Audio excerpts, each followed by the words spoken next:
Hello everybody. Switching to a creator account is easy in 2023. For that, you'll have to first open your Instagram app and make sure it's updated. So let's first open the Instagram app and make sure you are logged in. Then tap on your profile right in the bottom of the screen and then click on the icon on the top right corner of the screen that leads to settings and activity. Now further scroll down a little bit and you'll get to see the options of account type and tools under for professionals.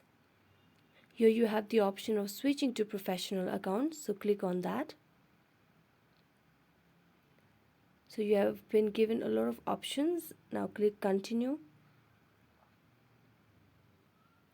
Now you have to explain what best describes you. So I'm choosing a video creator over here.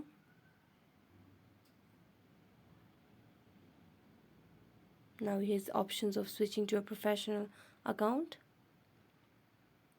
Now it can take up to 30 seconds or more to finish creating your professional account.